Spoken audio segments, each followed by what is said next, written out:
Pronto. Agora vou passar a palavra para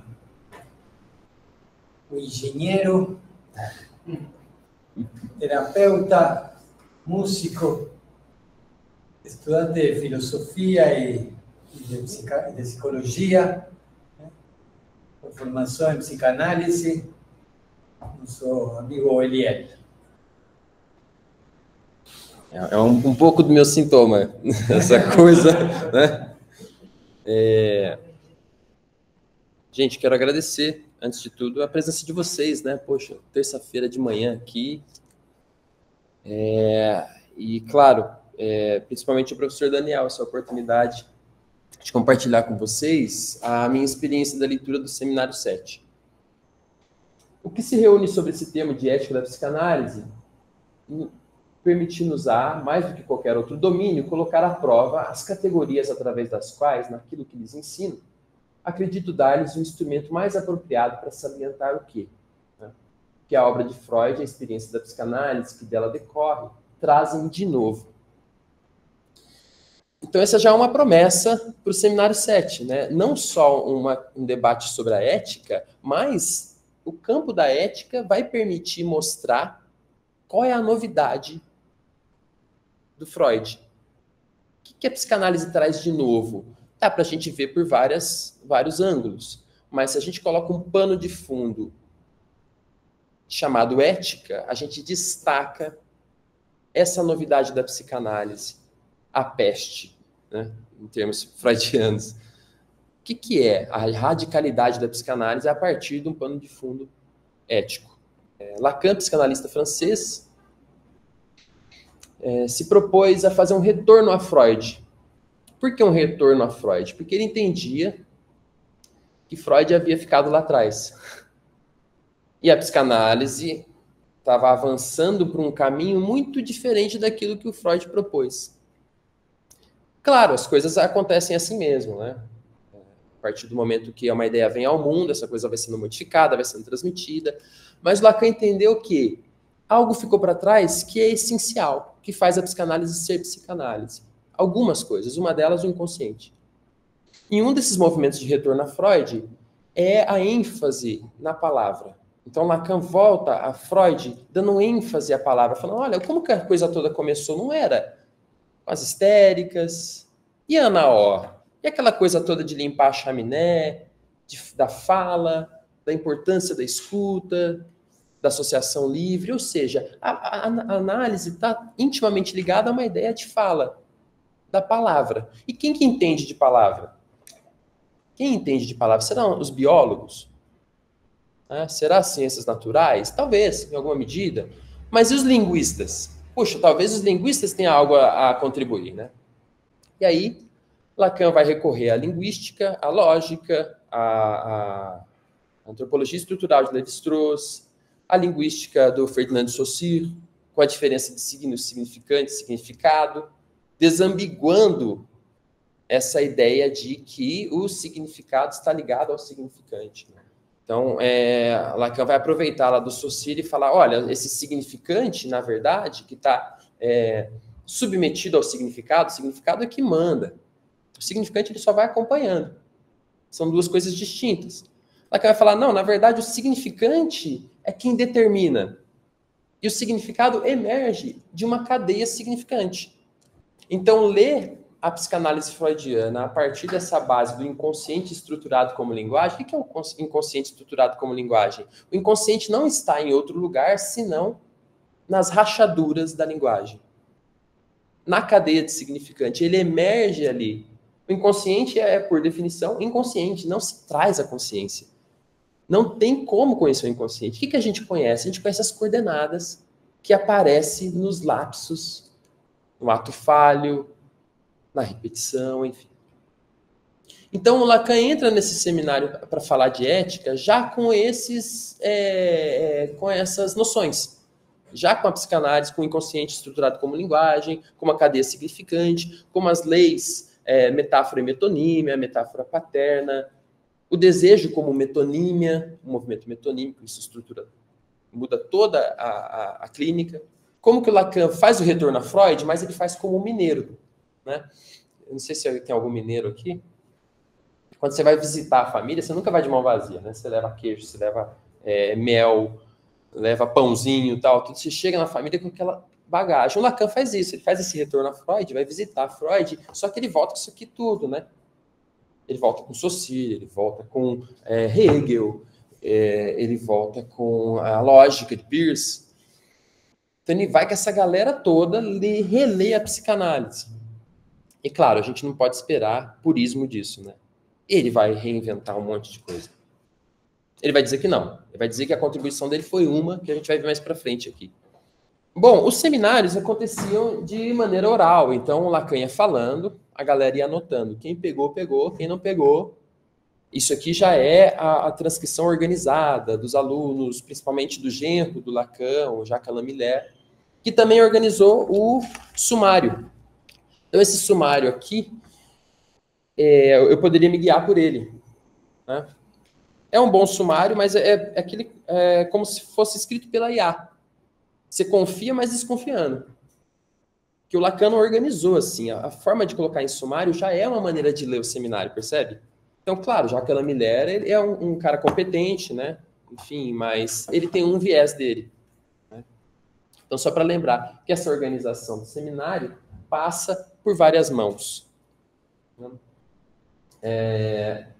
Então, Lacan organizaram esse seminário do Lacan, né, da ética, que acontecia no Hospital Sainte-Anne.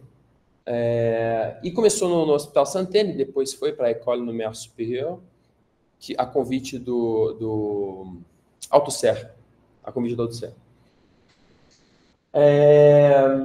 Bom, vamos entrar um pouquinho mais nesse seminário, né? E aí o Lacan começa o seminário já nos alertando de perigos nesse caminho de se pensar uma ética da psicanálise. Quais são os desvios que comumente os psicanalistas acabam tomando para se pensar uma ética, um guia para análise? O primeiro deles, ele chamou de um ideal do amor humano.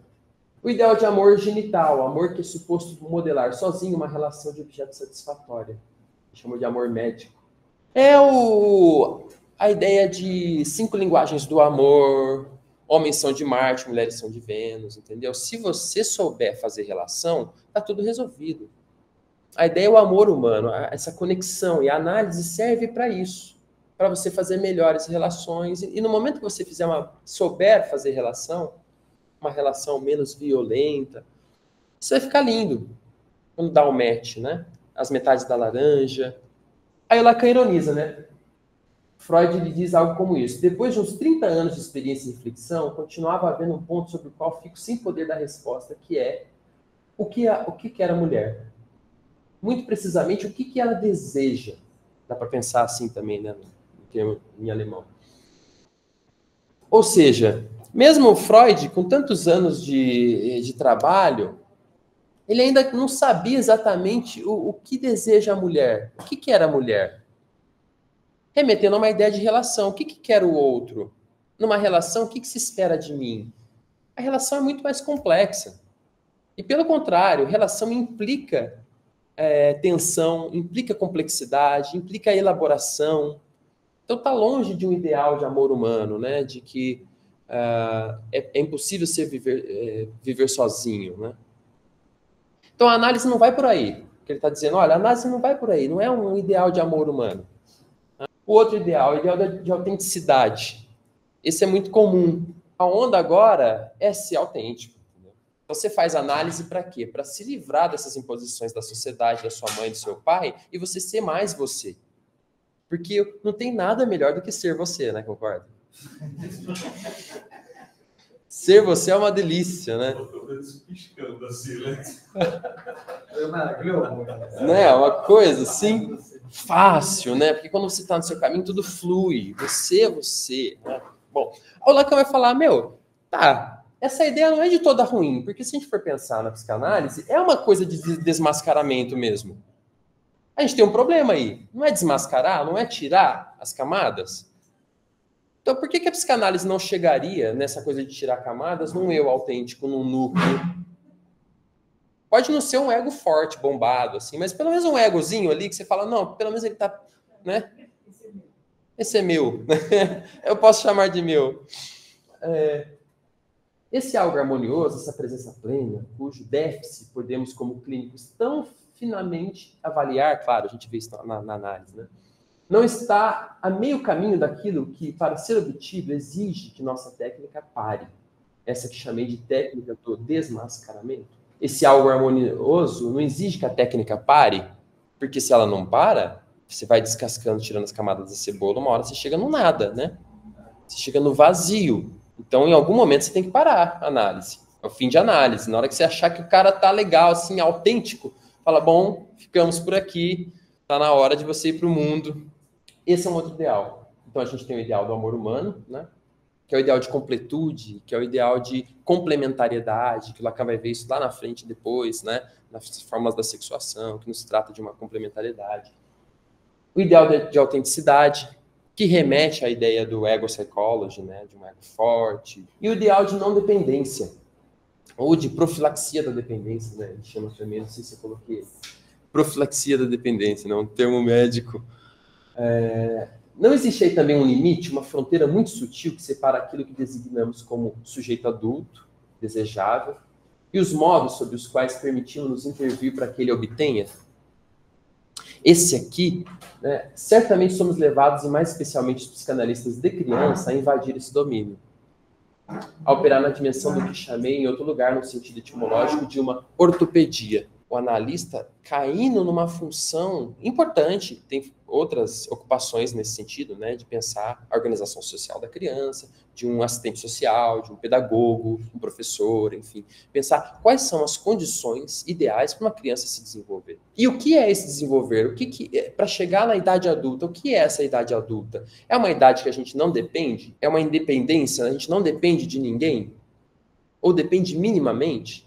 For pensar nesse sentido, talvez faça muito sentido a gente dar aula e preparar o jovem para o empreendedorismo, né? Para que ele possa ser chefe de si mesmo, né? Uma independência.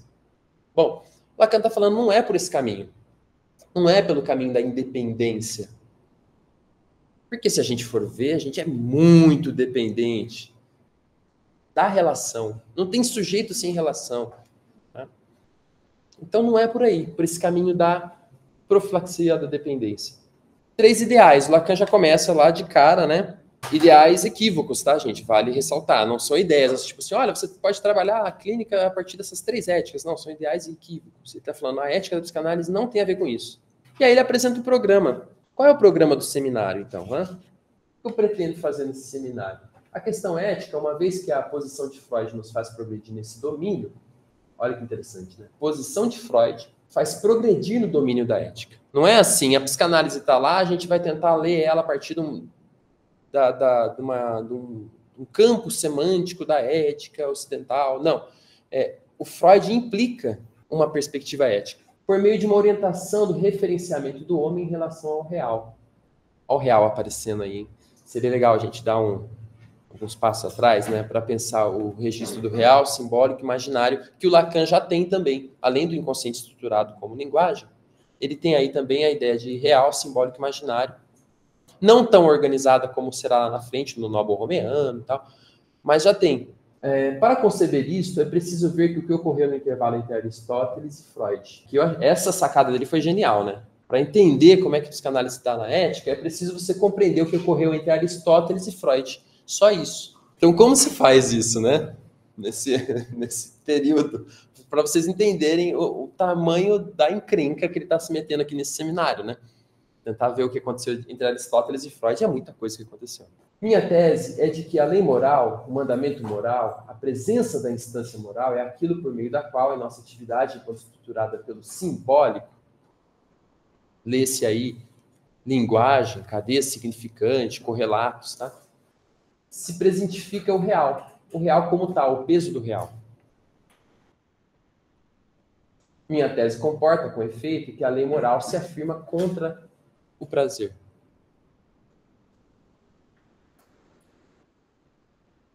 A lei moral, o mandamento moral, é aquilo por meio do qual é nossa atividade, se presentifica o real. O real é aquilo que não cessa de não se inscrever. Você tem a linguagem, significantes, o mundo é complicado, complexo, caótico, e a gente organiza o mundo, faz existir o mundo a partir da linguagem. É bom pensar na radicalidade disso, né? Que Lacan chega até a falar, ser falante é uma redundância, porque o ser só é porque fala. Então, a existência é ligado à ideia da cadeia significante, que a entrada na cadeia significante mata qualquer outra coisa que pudesse haver de biológico, de natural. Não há essa ideia, só para fazer um parênteses bem rapidinho, né? Essa ideia de homem, mulher, porque nasceu com pipi, nasceu com vagina. E aí depois vem a linguagem está depois disso. Isso já é dado, nasce homem, nasce mulher. Não, lá que está falando, não nasce. Primeiro, nascer já é construto linguístico. Mulher, homem,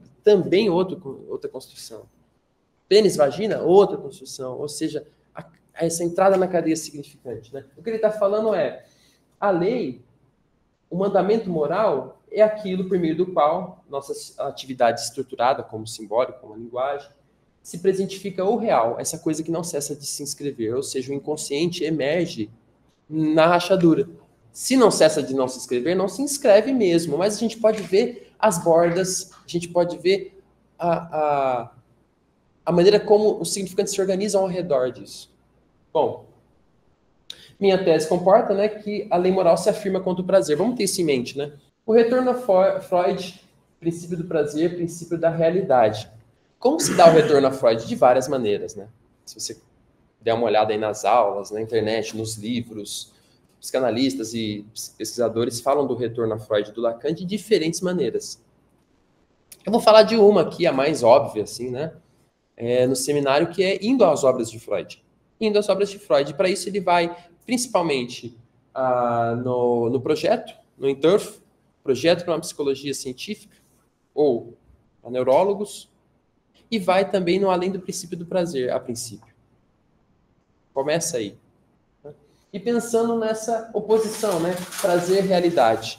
O que é o princípio do prazer? É um movimento do ser em busca do prazer, evitando a dor. Né? Assim a gente escuta por aí, né?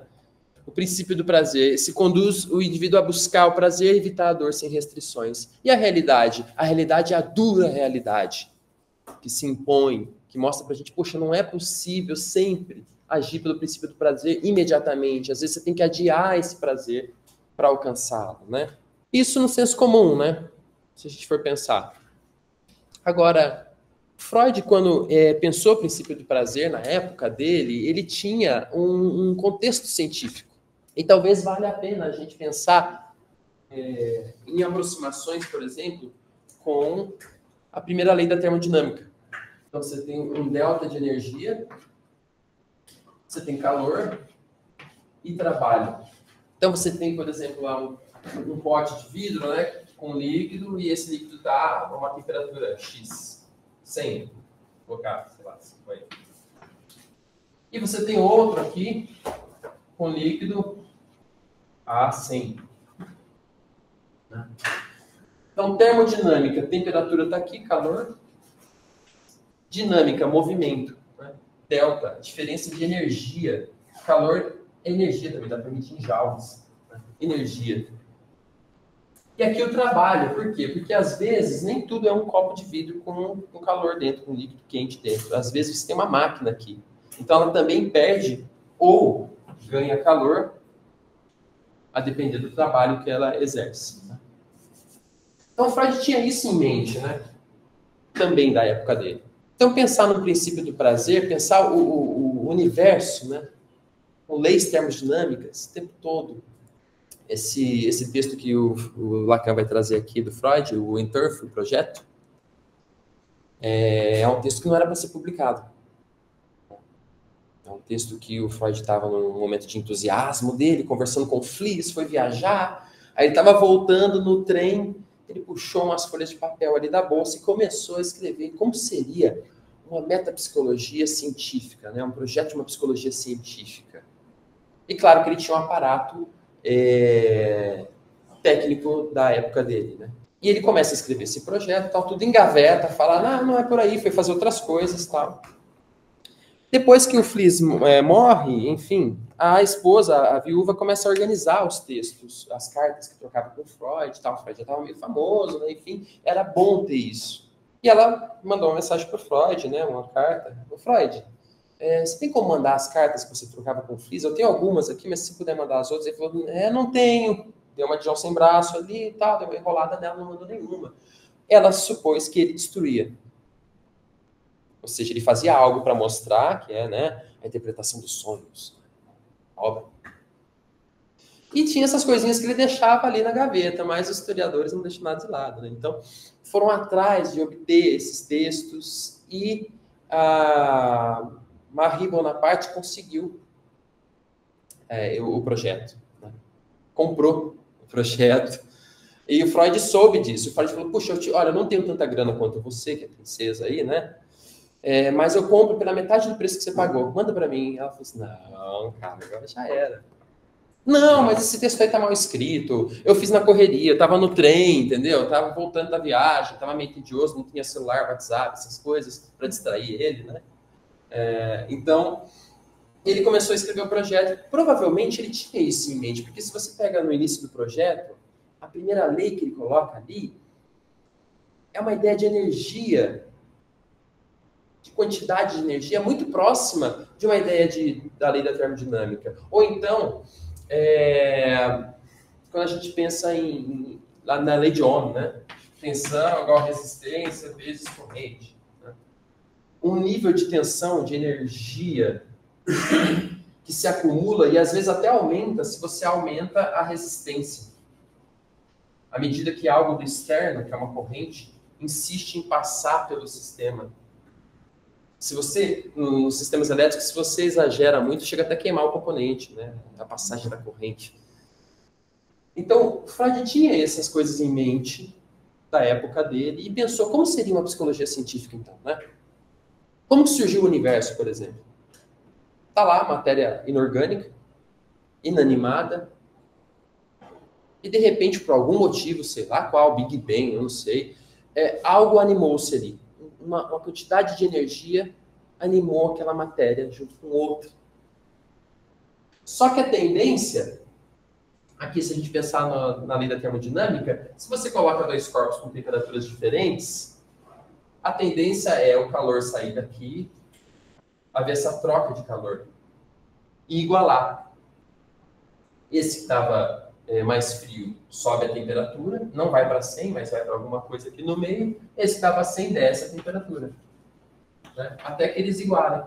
Sei lá, fica 50-50, 40-40. Né? Então, Freud observou isso também no projeto, que os corpos tendem a esse equilíbrio de energia. Tende ao equilíbrio.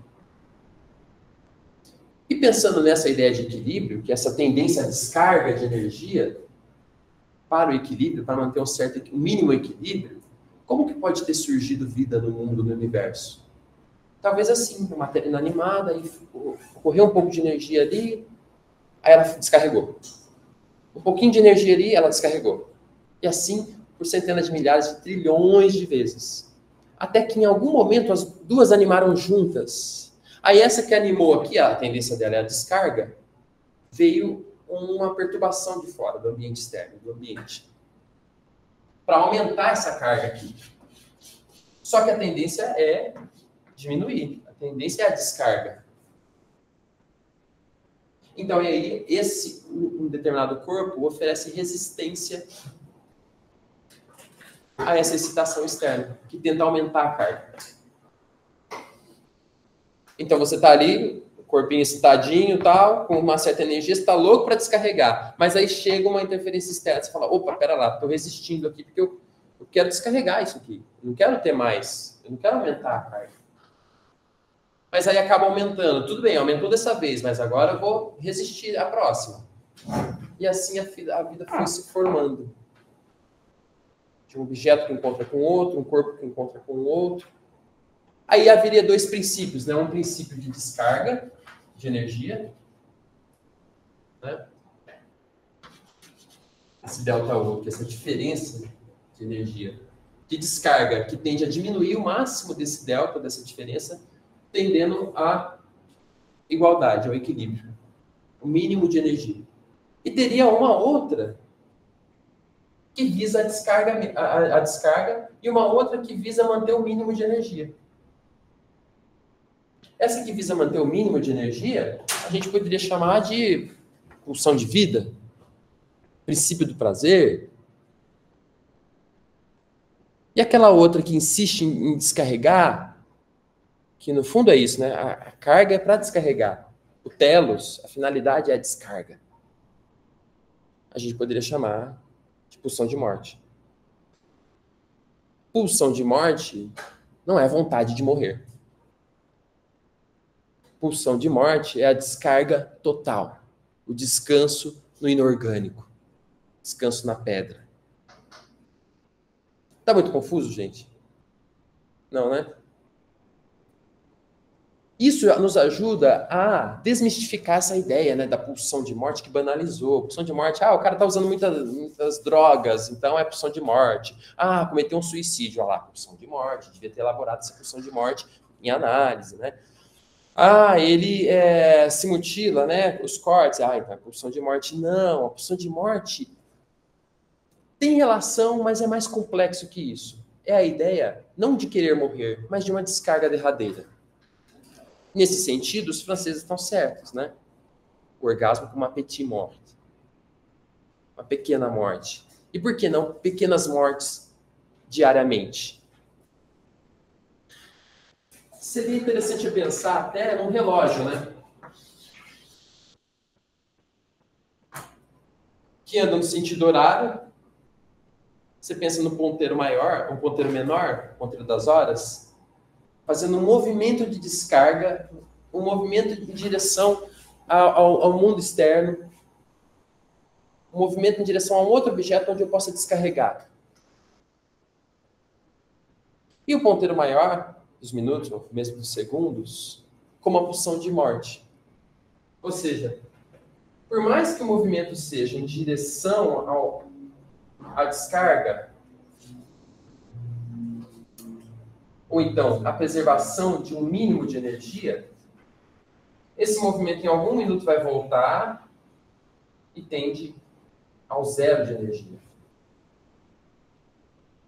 Nesse sentido, toda pulsão teria, em última instância, como destino, a descarga completa, o zero de tensão. Princípio do prazer, princípio da realidade. O princípio da realidade, então, aquele que, no senso comum, se opõe ao prazer, o Lacan vai falar aqui no seminário, talvez nem tanto. Talvez o princípio da realidade trabalhe junto com o princípio do prazer. Não seja uma coisa assim tão distante, tão diferente. O princípio de realidade, ou seja, aquilo a que o funcionamento do aparelho neurônico deve, no fim das contas, sua eficiência, apresenta-se como um aparelho que faz muito mais do que um simples controle. Trata-se de retificação. Então, não se trata de opor totalmente ao princípio do prazer, mas de escolher uma melhor morte. A vida para a morte. Uma maneira melhor de descarregar. Você quer essa descarga? Tá bom, mas se adiar um pouquinho? E se adiar para daqui, sei lá, 5 anos depois da graduação? E se adiar para deixar para comer isso na hora do almoço? Deixar o doce para depois do almoço. Essa capacidade de adiar a descarga. Princípio da realidade. Trata-se de retificação, trabalha junto com o princípio do prazer. O modo pelo qual opera é apenas um rodeio, precaução, retoque, ele corrige, compensa, o que parece ser a tendência fundamental do aparelho psíquico e fundamentalmente opõe-se a ela. É apenas na medida em que o pensamento retorna alguma coisa que na experiência humana ocorre ser articulada em palavras, que ele pode, como princípio do pensamento, vir à consciência do sujeito. O que ele quis dizer aí, hein? Vou arriscar, tá, gente? O que ele quis dizer é pretensão, né? Vou arriscar. Apenas na medida que o pensamento retorna alguma coisa que na experiência humana ocorre ser articulada em palavras significantes, linguagem, simbólico. Tá?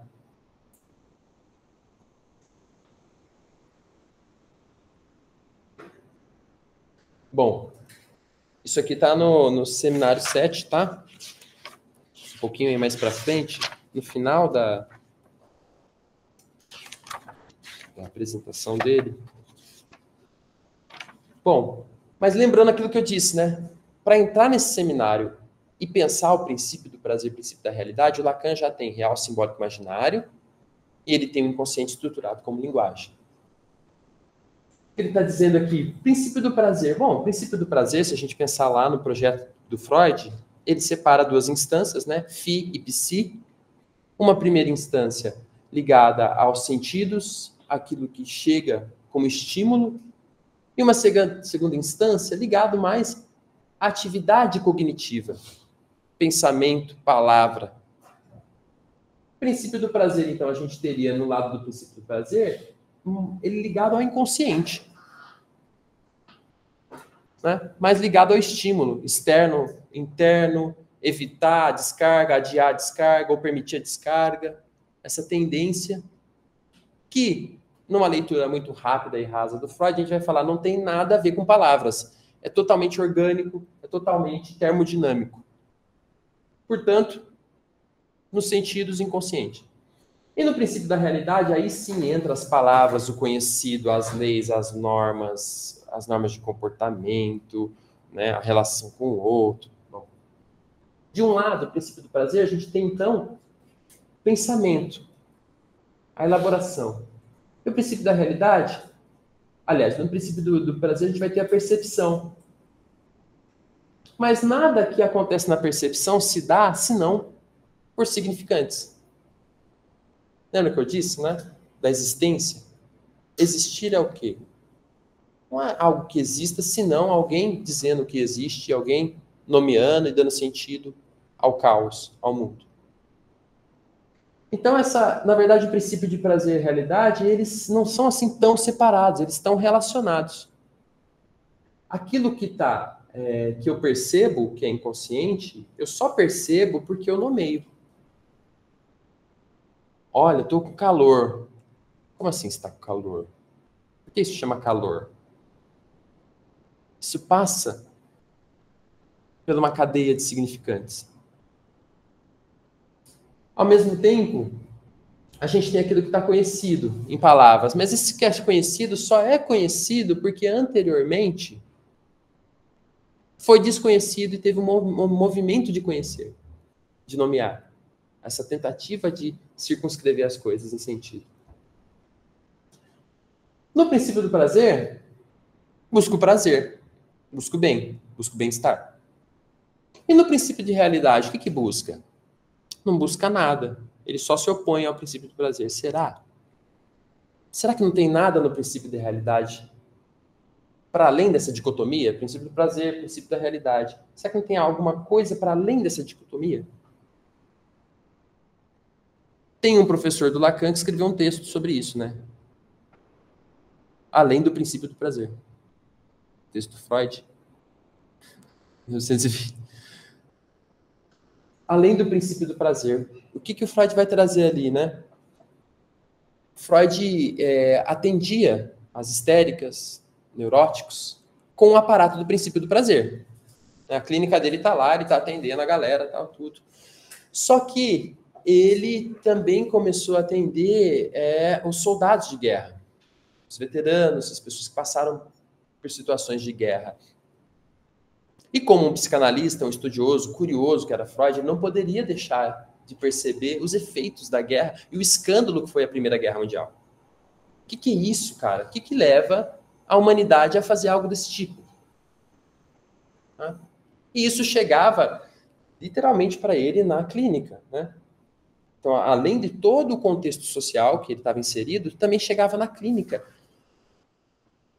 Queixas, principalmente, de pesadelos. Aí deu ruim, né? Aí deu ruim. Por quê? Porque Freud tinha a ideia, princípio do prazer, e quando você sonha, o que é o sonho? Realização do desejo. Aí chega lá o cara, militar, tinha que ser militar, né? Militar. que está acontecendo com você? Eu sonho toda noite. Ah, não, mas está realizando um desejo. Olha que beleza. Me conte mais sobre esse desejo aí, né? O Freud não dizia isso, claro, tá, gente? Mas na cabeça dele, estruturalmente, era bom, vamos ver que desejo é esse, né? O cara falava, meu, eu só tenho pesadelo. Eu acordo com o coração disparado, com o ver aqui na boca. Por quê? Porque eu lembro do fulano que levou um tiro na cabeça, um tiro de fuzil, violência, da chacina no Rio. Fica vindo essas imagens na minha cabeça. O Freud fala, como pode o sujeito ficar sonhando com algo tão ruim? E aí a coisa não para por aí. Enfim, aquelas pessoas... Puxa, me envolvi com o cara. O cara é um cafajeste. Péssimo, violento. Mas agora eu terminei com ele, viu, Freud? A sessão aqui tá funcionando. Muito obrigado. Na semana seguinte, tô namorando. Quem que é? Cafajeste ao quadrado. O irmão dele. Fala, cara, que repetição é essa? Que loucura é essa de repetir uma situação ruim? Tava tudo organizadinho, o princípio do prazer. Gente, vamos se orientar pelo princípio do prazer? A descarga, tá? Princípio da realidade. A gente adia um pouquinho a descarga, mas acontece alguma descarga, pelo menos um pouquinho, tá?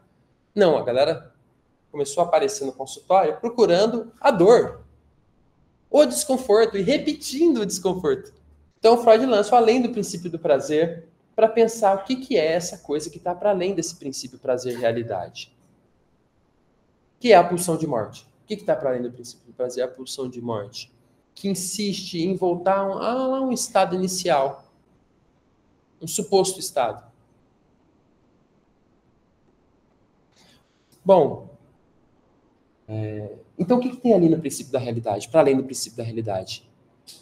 Tem algo de mortífero. Tem algo de morte? Não, de mortífero. Tem algo de mortífero. Tá? A gente vai ver um pouquinho mais que tem algo além, vai ser complementado essa coisa. Esse algo de mortífero, o que poderia ser? Além do princípio do prazer, Freud também vai no projeto Nova Psicologia Científica, esse texto que eu falei para vocês, que a princípio Freud não quis publicar e acabou saindo. Sobretudo por responsabilidade de Marie Bonaparte, que conseguiu comprar o texto, né, e mantê-lo. Acho que eu vou colocar até em cofre esse texto, para protegê-lo, enfim. Aí o texto vai de lá para cá, vem as guerras, tal, tudo, e a coisa veio à tona, né? Que bom. Lá no projeto, o Lacan vai elevar a dignidade de um conceito aquilo que o Freud colocou no máximo como uma noção, passou rapidinho ali, a gente vai ver o que é, no complexo do próximo. O que é esse complexo do próximo? É o Nedemensch. Suponhamos que o objeto que a percepção forneça seja semelhante ao sujeito, isso é, um próximo semelhante. O complexo do próximo divide-se em dois elementos, um dos quais impressiona por uma estrutura constante e permanente, reunido como coisa, enquanto o outro é compreendido através do trabalho recordativo. O exemplo que se dá no projeto, que se tem em vista, é a ideia de um objeto inicial de satisfação, que seria a mãe e tal. Eu não vou por aí, tá? Vou trazer um exemplo mais contemporâneo, assim, sei lá, mais da nossa realidade. Tá? Inspirado em outro psicanalista, que eu escutei esse exemplo. Do tradutor do seminário, Antônio Quinet. Né?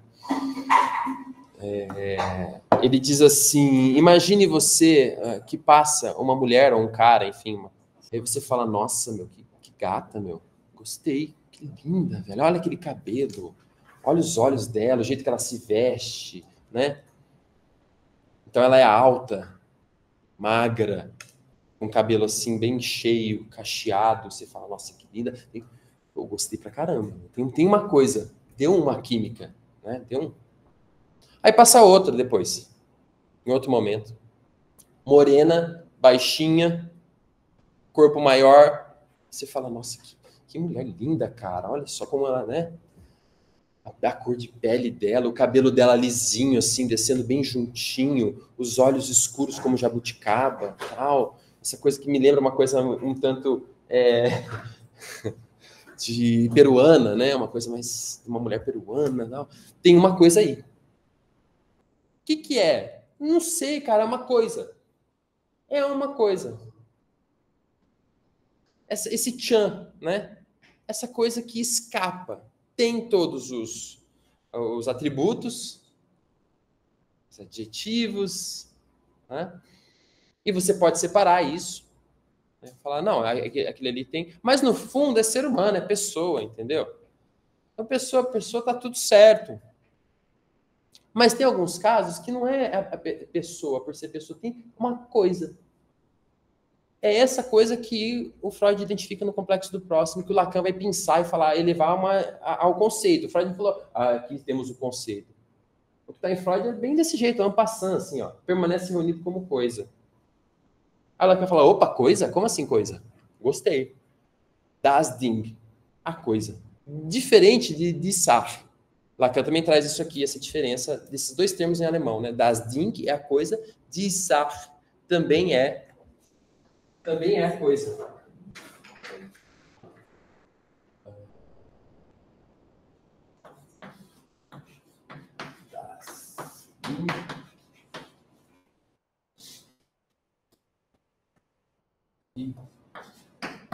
Die Sache.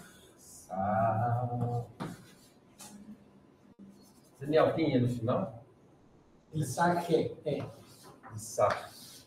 Vou apagar isso aqui tudo. Uma bagunça aqui. Bom, duas palavras para falar de coisa.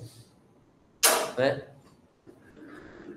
Das Ding, a coisa em si. O que é a coisa em si? Não sei. O que é a coisa? É aquela coisa que é comum aos indivíduos que eu falei. Ao colega, às colegas. Puxa, mas tem uma coisa com a Fernanda, mas também tem uma coisa com ele, tem uma coisa com o Luiz Paulo, essa coisa comum a vocês, que eu não sei dizer o que é, só sei que o santo bate com vocês aí. E tem as de Sartre, que é, tem cabelo, o Luiz Paulo tem um pouquinho menos, tem a barba, as características, as outras coisas que a gente pode nomear. De Sartre é representação significante. Representação no Freud está em representação de palavra, representação de coisa. O Lacan vai falar, é tudo significante. Né? Coisas que você pode inscrever. E das Ding é aquilo que escapa. Que está lá e você, puxa, não sei o que é exatamente isso, né? Aqui são duas situações, né, que eu ia explicar de maneira um pouquinho mais técnica esse complexo do próximo, né? Se você pensa numa situação A, pensando lá na experiência original, né? Vamos pensar numa experiência original. O objeto externo, o sujeito, é parcialmente semelhante à imagem minésica das primeiras experiências de satisfação. Quais são as primeiras experiências de satisfação? Com a mãe. Então, esse primeiro objeto que aparece, ele é parcialmente semelhante a essa imagem minésica, essa memória que ficou das primeiras experiências de satisfação. Então, se ele é parcialmente, as diferenças estão nos predicados, nos atributos, né, nos acidentes. Mas o núcleo é o mesmo, o sujeito da proposição permanece. Tá tudo certo. E aí? É mais ou menos, entendeu? Não é, mas vamos lá. Tá tudo bem. Não é a minha ex, aquela lá. Mas, poxa, agora é um novo momento, enfim, é gente do mesmo jeito, tem boca a boca, cabelo a cabelo, vamos embora. Nesse caso, tudo bem. Ocorre uma identificação. É assim que a gente vai fazendo as escolhas, né? Tem algo semelhante com uma experiência que a gente já teve. E a gente faz as escolhas, a gente sabe que no fundo não é exatamente, mas tudo bem. Situação B. Situação B é o problema, tá? O objeto em nada se parece, uma percepção que não se harmoniza de maneira alguma com a imagem mnemônica desejada. E nesse caso, o que acontece, então? O eu divide o objeto. O sujeito, ele divide. O sujeito da proposição continua opaco. Continua unido como coisa. Os atributos, os predicados, serão transformados em representações. As Vorstellungen. Aí no plural, né? Vorstellungen. Minésicas. Essas representações. Mas e o eu? Fica tipo, cara, não é. O que é que esse não é? Isso que escapa? É a coisa. Portanto, alguma coisa continua inassimilável à representação, inassimilável à imagem, mas aparece ao sujeito de alguma forma. Trata-se da irredutível estranheza do próximo. Aí lá no futuro, amanhã, literalmente, nessa sala aqui, na sala do lado, tem uma galera junto com o professor Daniel, falando sobre o Unheimlich. Não é uma coisa alheia, é uma coisa familiar e estranha ao mesmo tempo. E isso não implica numa invalidade lógica. Por isso, está estudando, né, Unheimlich no centro de lógica. Eles estão vendo como que isso se dá. Né? Como que é possível uma coisa estranha e ao mesmo tempo familiar. A coisa é isso. A coisa é estranha e familiar ao mesmo tempo. E aí vem uma angústia disso. Isso angustia, né? Eu penso na criança, assim, no supermercado, quando ela erra a mão da mãe, ela tá ali, tal, distraída, de repente ela pega na mão de um estranho.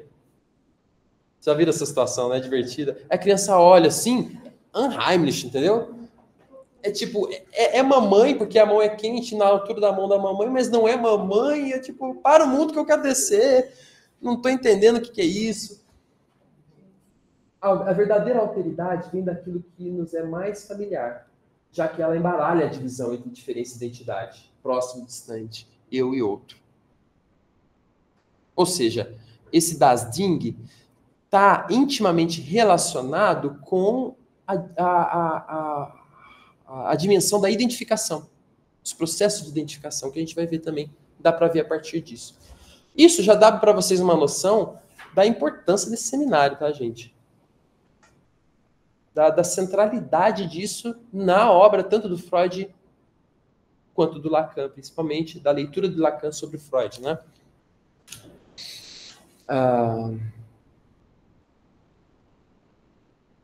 Suponhamos que o objeto que a percepção forneça seja semelhante ao sujeito, isto é, um próximo semelhante.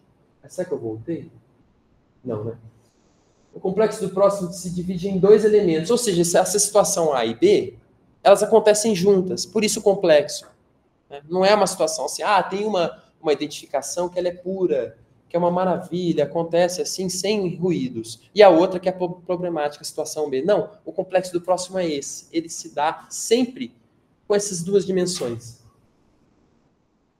O complexo do próximo divide-se em dois elementos, um dos quais impressiona por uma estrutura constante e permanece reunido como coisa, enquanto o outro é compreendido através do trabalho recordativo. A SAF é justamente a coisa, produto da indústria ou da ação humana enquanto governada pela linguagem.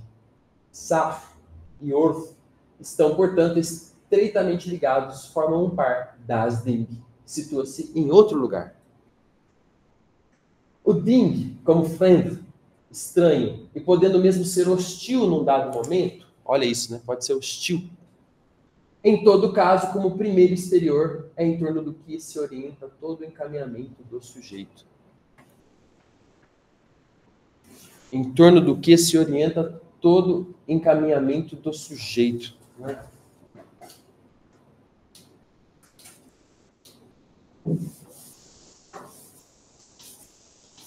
Poder fazer um intervalo? Agora? Agora. Bom, acho que vou só terminar essa. Isso. Aí a gente continua a dar uma respirada. O Ding como friend estranho, podendo ser hostil no dado momento, em todo caso, como primeiro exterior, é em torno do que se orienta todo o encaminhamento do sujeito. Tem uma parte no seminário aí que o Lacan fala da dificuldade em representar isso. E aí ele sugere algo do tipo, tá? Não está desenhado, mas algo do tipo assim, ó.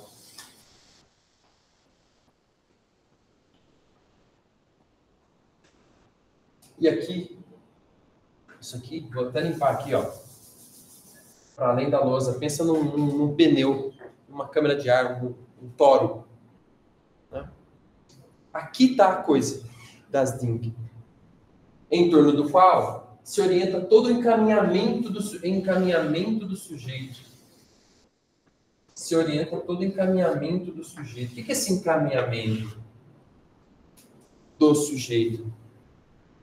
Ele se encaminha, ele se faz, ele se torna. O sujeito se torna em torno das Ding. Aqui estão as representações, tá? As Vorstellungen, né? Ixi, eu escrevo aqui no intervalo. As Vorstellungen, as representações, os significantes, E aqui das Ding, esse centro que insiste em não ser. Tá? Só para entrar no intervalo, um spoiler, né? O que esse das Ding vai dar? Esse das Ding, a importância dele, vai aparecer pra caramba desse seminário em diante, né? Vai aparecer como uma coisa algaumática no seminário 8, vai aparecer como lá no RSI, no Real Simbólico Imaginário, no centro como objeto pequeno a, vai aparecer na teoria dos discursos do analista universitário, enfim. Ou seja, a gente está falando de um percurso histórico também da psicanálise.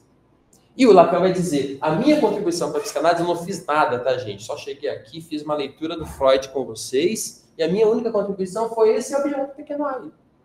Falou, obrigado. Até a próxima. Mentira, né? Discordo. Acho que tem várias outras coisas.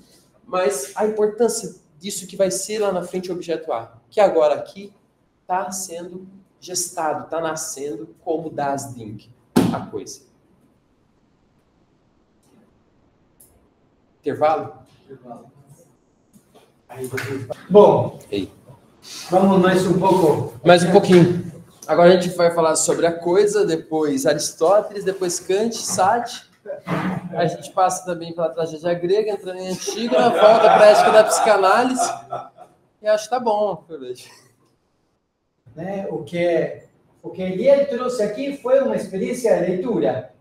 Vocês viram que ele se demorou em toda a questão da pulsão de carga e de descarga, inclusive mostrando para todos nós ignorantes a fórmula, né? Porque ele estudou engenharia. É interessante ver como é que psicanálise, um engenheiro tem recursos para poder pensar isso, que não se estuda em medicina. Em medicina se estuda outra coisa. Então, acho que é interessante fazer essa experiência de leitura. Me parece que o que cabe é a experiência de leitura e o que a gente faz para além do cálculo de probabilidades. Seminário Ética da Psicanálise, a gente está falando por que aquela ética que está contida nos códigos de ética da medicina e da psicologia não serve à psicanálise. A gente está dando uma colher de chá para eles, falando, vamos ver se serve, vamos ver se serve. Lacan anunciou os 3 equívocos principais, os 3 ideais do amor, ideal da autenticidade e ideal da profilaxia da dependência, né? Falando no início do seminário. Aí depois ele foi fazer o retorno a Freud dele, visitando 2 textos principais, além do princípio do prazer e Entwurf, que é o projeto, ou a palavra em alemão também dá para ser traduzido como o rascunho. E é de fato o rascunho que o Freud não queria publicar. E esse movimento de ir até o texto de Freud, que ele não queria publicar, que é um texto marginal, né, a princípio, embora seja um texto mais importante da psicanálise, é profundamente psicanalítico, né? Porque o psicanalista está interessado não no conteúdo manifesto, mas no conteúdo latente. É naquilo que você põe na gaveta mesmo. Então, a gente está fazendo aqui, o que o Lacan está fazendo é uma análise do Freud, vendo o conteúdo latente que ele pôs na gaveta, que é o Entwurf. E lá no Entwurf, então, ele pega a noção de das Ding, diferenciando das Ding de Safo. Das Ding está aqui no meio, em torno do qual toda o sujeito se orienta. Ou seja, o sujeito se constitui em torno de um vazio, em torno da falta, que muitos colegas, principalmente lá os espinosistas, não curtem muito essa ideia de ficar colocando a falta como o centro, né? Como a falta é importante nos canais. Pois é, a falta é importante, mas não é essa falta rasa que a gente fala, falta que está faltando. A falta é bonita, tem uma beleza na falta que a gente vai vendo, espera. Das Ding é a coisa que escapa, que a gente não sabe o que é, que está em você, está na Cláudia, está em você também. Tem uma coisa para além dos bizarros, das Vorstellungen, das representações. Né? Bom, eu estava dizendo que esse das Ding é importante pra caramba, porque isso vai virar depois a coisa agaumática lá no seminário 8. Lá no seminário 10, objeto A com a angústia, né? A angústia lá no seminário 10 do Lacan vai trazer Kierkegaard, que é a angústia de Kierkegaard, né? Spoiler também, tá, gente? Loucura isso aqui, minhas digressões. Por que não dizer que aqui no seminário 7, isso vai aparecer para a gente como Antígona? Antígona está para Lacan, assim como Abraão está para Kierkegaard. Arrisco dizer. Bom, seguindo. Aqui na página 68 diz assim: é por sua vez que o objeto é perdido como tal. Jamais ele é reencontrado. Esse das Ding aqui, ele é perdido. É uma fantasia, uma ideia de que um dia houve, a gente volta para ele, né? Como tende a descarga, como tende a voltar. Voltar para onde? Né? É perdido. Alguma coisa está esperando algo melhor, ou esperando algo pior, mas esperando. O mundo freudiano, ou seja, da nossa experiência, comporta que é esse objeto das Ding, enquanto o outro absoluto do sujeito, que se trata de reencontrar. Reencontramos-lo, no máximo, como saudade. Não é ele que reencontramos, mas suas coordenadas de prazer. As coordenadas de prazer. Onde está a coordenada de prazer? Está aqui, ó. Representações, linguagens significantes.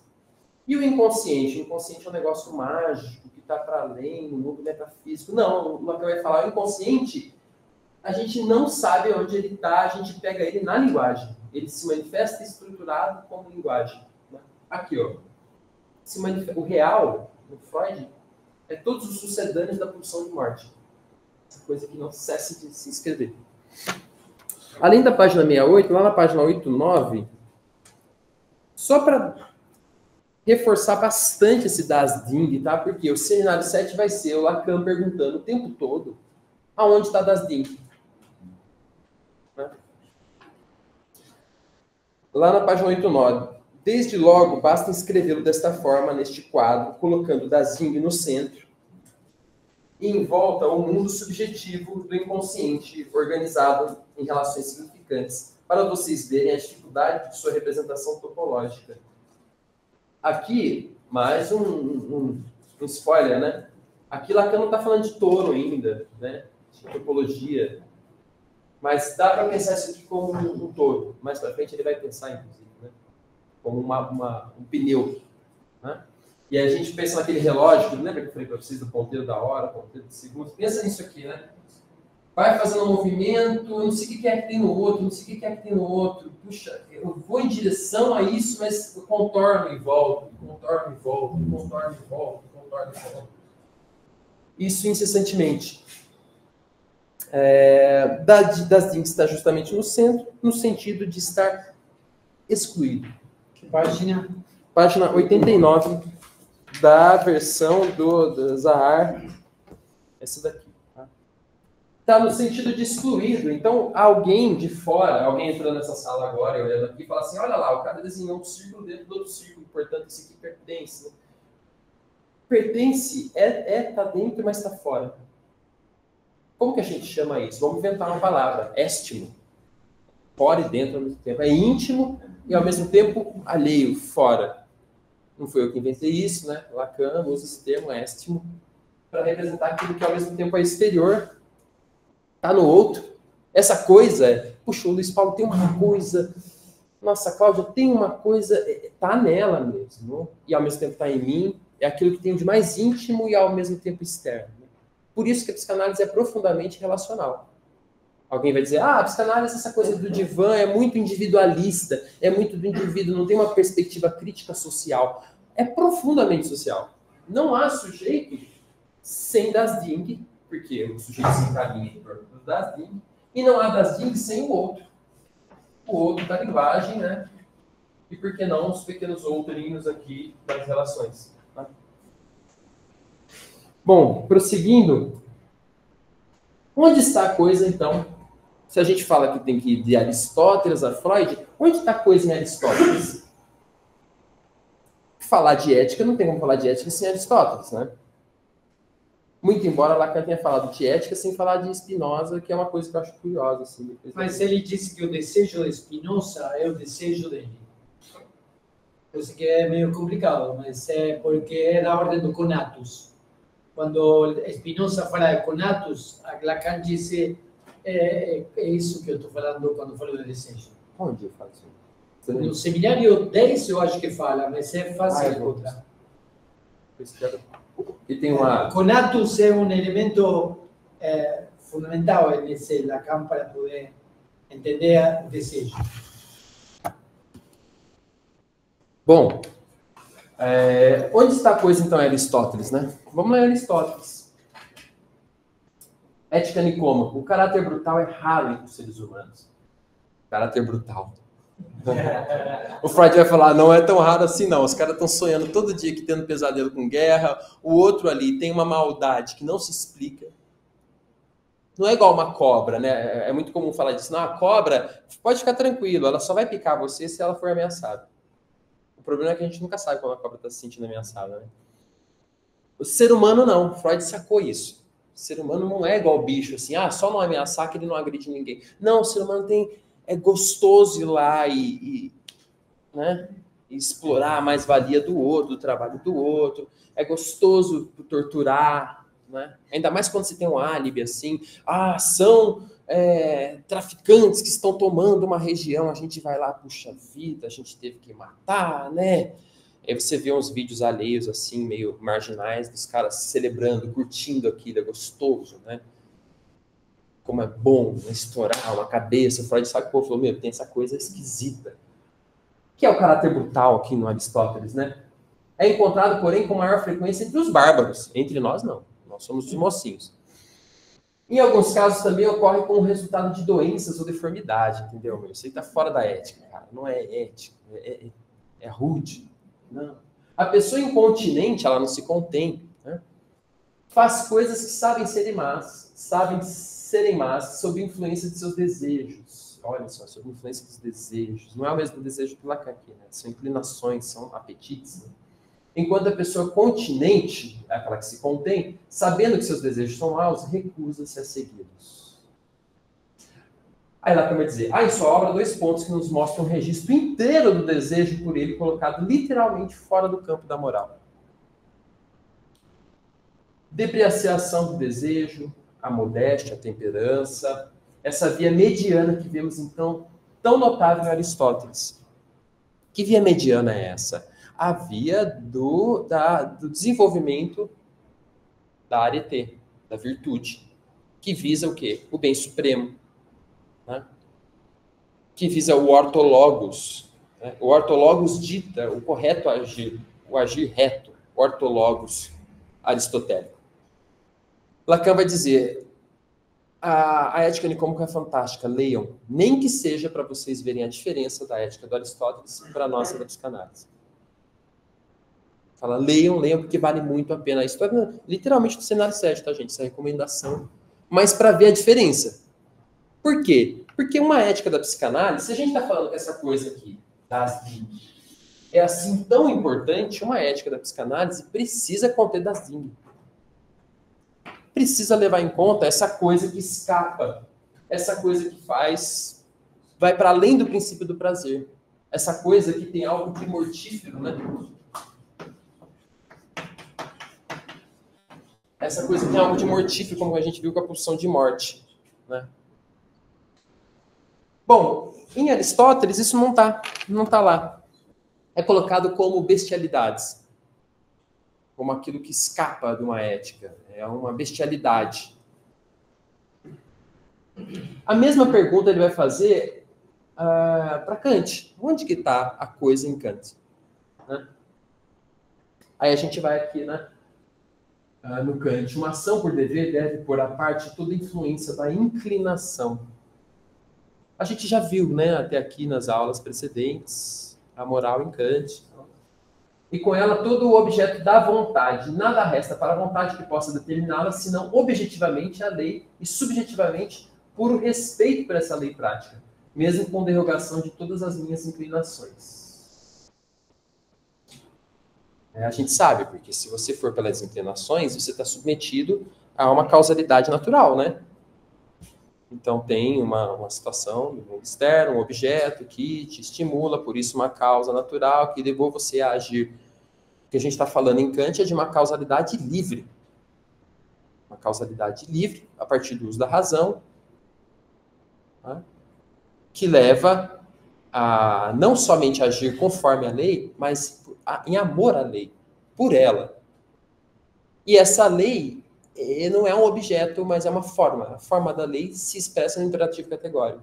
Age de maneira tal que a sua ação possa ser elevada à, né, à universalidade. Né? Bom, por conseguinte, podemos ver a priori que a lei moral, como princípio de determinação da vontade, pela mesma razão que ela causa danos a todas as nossas inclinações, deve produzir um sentimento que pode ser chamado de dor. Opa! Isso aqui brilhou os olhos de Lacan. Falei assim, como assim? O sentimento de dor? Tá. Esse aqui é o primeiro e talvez o único caso, tá? Não vai se empolgando, não. É o único caso em que nos seja permitido determinar com conceitos a priori a relação de conhecimento que vem deste modo da razão pura prática com o sentimento do prazer ou do penar. Esse radicalismo da lei, né, chega até esse paradoxo que, no final das contas, a boa vontade se coloca como exclusiva de toda ação benéfica. O Lacan vai reconhecer no Kant um marco topológico. Falar, essa ideia do Kant, essa iniciativa do Kant é legal. É dele que se trata. Nos presta o maior favor ao colocar um marco topológico que distingue o fenômeno moral, purificando de todo interesse patológico das inclinações, né? Que não quer dizer interesses ligados à patologia mental, mas simplesmente interesses humanos, sensíveis, vitais. Para que se trate do campo do que pode ser valorizado como puramente ético. É preciso que não estejamos de modo algum interessados em nada. Então, o Lacan reconhece a empreitada kantiana e fala, é por aí mesmo. Senão a gente está numa causalidade natural. Se a gente quer falar de uma liberdade, uma causalidade, uma ação ética, a gente fala de causalidade livre, de algo que não esteja determinado tão somente pelo patológico. Mas, contudo, né, a gente tem Sade. E aí é o escândalo, né, do Seminário 7. É o Lacan associar Sade com Kant. E não só colocar, mas dizer um é a face do outro, é o outro lado da moeda. É o avesso. Né? O Sade, o que ele tenta fazer, de certa forma, é pegar o A e falar por que a gente fica regulando tanto essa coisa? Por que a gente regula tanto o prazer, a pulsão de morte? Se a gente, onde aplaca a história? Se a gente está lutando tanto, há tantos anos com o negócio do prazer e da morte, dessas ações que escapam de uma explicação, por que a gente não considera isso como da natureza? Como parte da natureza. Aqui na Filosofia na Alcova, ele diz assim, aos libertinos, voluptuosos de todas as idades, somos nós, hein? E de todos os sexos, é a vós somente que dedico essa obra. Alimentai-vos de vossos princípios que favorecem vossas paixões. Está andando no caminho oposto de Kant aqui. Porque ele está falando, uma ação ética não pode estar inclinada por paixão. Ele falou, não, vamos pela paixão mesmo, essas paixões que horrorizam os frios, os tolos moralistas. São apenas os meios que a natureza emprega para submeter os homens aos fins que se propõem. Ou seja, isso é da natureza, Aí ele propõe uma ordalha. Sabe, uma ordalha é um teste, né? Então é mais ou menos assim. Lá no passado, idade medieval ali, Fernanda está fazendo alguns chazinhos, curando um monte de gente, isso começa a complicar um pouquinho. Primeiro, porque ela é mulher. Segundo, que está mudando um pouco a organização, está dando moral demais para ela, está ameaçando o meu poder aqui, que sou o governante da cidade. Mas será que ela não está do lado dos deuses? Será que os deuses não estão com ela? Será que Deus é brasileiro e anda do lado dela? O que a gente faz? Bom, se ela é amiga dos deuses, a gente põe ela para caminhar num brasa quente, e aí os deuses vão proteger e ela não vai se queimar. A gente vai saber, a gente vai fazer um teste, ela vai passar pelo teste. E aí, se ela se passar sem queimar, se ela sobreviver, a gente pode jogar ela numa cova com os leões, assim como fez com Daniel. A gente pode... Enquanto estiver resistindo. Enquanto estiver resistindo, vai ficando, porque... Né? Essa é a ideia da ordalha. E aí o Sade fala isso. Vamos fazer isso, pôr à prova a natureza, né? Se essa coisa é tão natural nossa, a gente preconiza, a gente coloca isso como o nosso guia. Né?